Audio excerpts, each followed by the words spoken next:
أعوذ بالله من الشيطان الرجيم.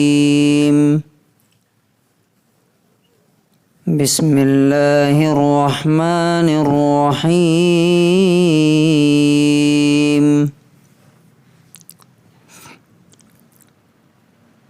للذين استجابوا لربهم الحسنى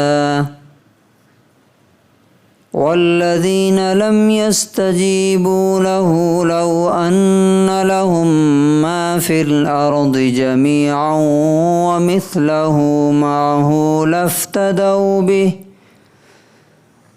أولئك لهم سوء الحساب ومأواهم جهنم وبئس المهاد.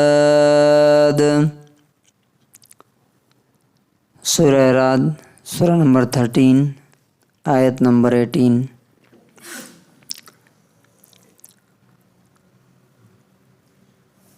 وہ لوگ جنہوں نے اپنے رب کی بات مان لی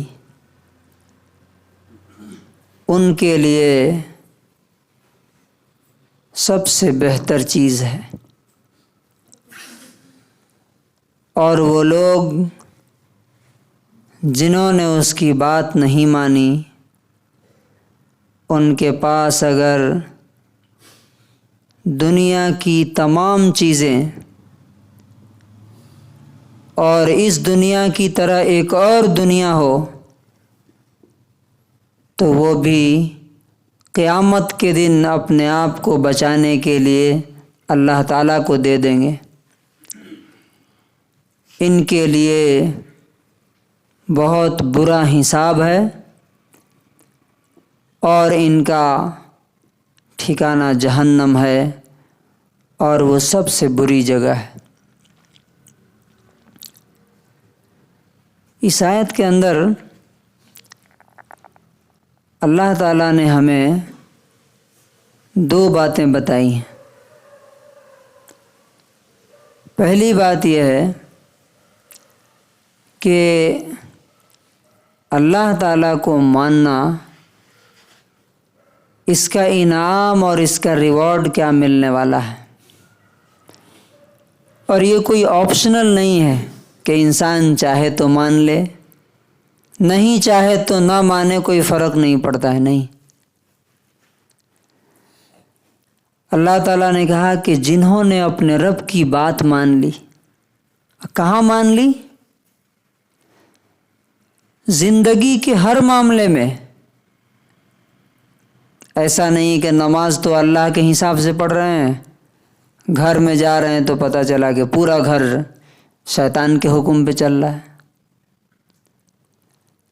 مسجد میں آئے تو اللہ کی بات مان لی، کاروبار کرنے گئے تو اس میں حرام حلال سود سارا چل رہا ہے.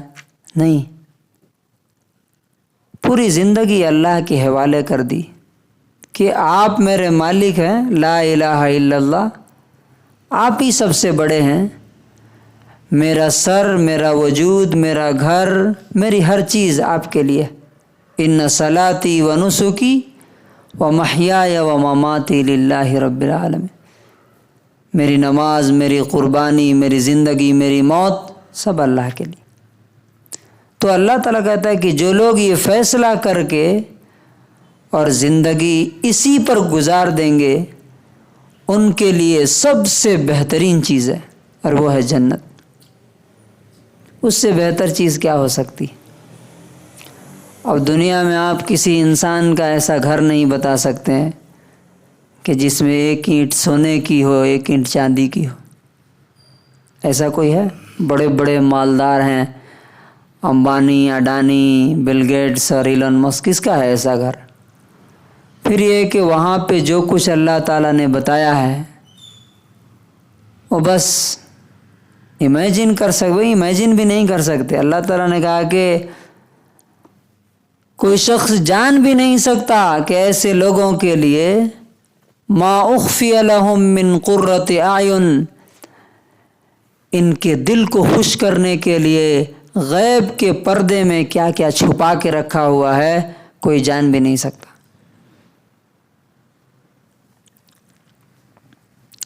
لیکن جس نے نہیں مانی، اب یہی دنیا کو سب کچھ سمجھ لیا، تو اللہ تعالیٰ کہتا ہے کہ قیامت میں جب ہمارے سامنے آئے گا وہ، اور جب دیکھے گا کہ یہاں تو ہمارے لیے کچھ ہے ہی نہیں، اس لیے کہ میں نے یہاں کے لیے کچھ کیا نہیں، تو اب وہ چاہے گا کہ یہ پوری دنیا اور دنیا کے تمام لوگ، دنیا کے تمام خزانے، سونے چاندی، سب اللہ تعالیٰ کو دے دے گا کہ اللہ تعالیٰ سب لے لیجئے اگر اس کو دے دیا جائے تو، لیکن مجھے صرف بچا لیجئے۔ لیکن اللہ تعالیٰ نے دوسری جگہ فرمایا ہے کہ اگر زمین بھر کے بھی سونا دیں گے تو ما تقبل منہم، ایکسیپٹ نہیں کیا جائے گا۔ اولئک لہم سوء الحساب، اور بہت برا حساب لیا جائے گا ایک ایک چیز کا، تم نے یہ کیوں کیا، تم نے یہ کیوں کیا، تم نے ایسا کیسے کیا، تمہاری ہمت کیسے ہوئی۔ اور وہ حساب و کتاب اتنی سختی سے ہوگا کہ انسان چاہے گا کہ زمین پھٹ جائے، میں اس میں نیچے ڈوب جاؤں زمین کے اندر، لیکن وہ نہ زمین پھٹے گی نہ موت آئے گی۔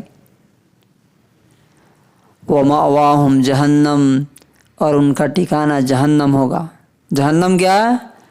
اس کے بارے میں اللہ تعالیٰ نے قرآن میں بہت ساری جگہوں پہ بتایا۔ کہیں کہا کہ لا يموت فیہا ولا یحیا، نہ اس میں مرے گا نہ جیے گا، دونوں کے بیچ کی کنڈیشن ہوگی۔ لا تبقی ولا تذر، نہ جینے دے گی نہ مرنے دے گی وہ۔ نزاعۃ للشوا، ایک ہی بار میں پورے سر اور جسم اور کے چمڑے کھینچ کر کے جلا کے پھینک دے گی۔ انسان موت چلائے گا، یدعو ثبورا، موت کو پکارے گا، لیکن وما ہوا بمیت، مرے گا نہیں۔ وبئس المہاد، اور وہ سب سے بری جگہ، یعنی دنیا میں اگر آپ سمجھتے ہیں کہ فلاں کام کرنے سے بڑا برا انجام ہونے والا ہے، تو آپ کو یاد رکھنا چاہیے کہ سب سے برا انجام وہ ہے، سب سے بری جگہ وہ ہے جسے جہنم کہا جاتا ہے۔ اس لیے کہ ساری برائیوں کا مجموعہ اور ساری برائیوں کا سینٹر اگر کوئی ہو سکتا ہے تو وہ جہنم ہے، اور ساری اچھائیوں کا خزانہ اور سینٹر جنت ہے۔ اللہ تبارک و تعالی ہمیں اس زندگی میں اس کے حکموں کے مطابق چلنے کی توفیق نصیب فرمائے۔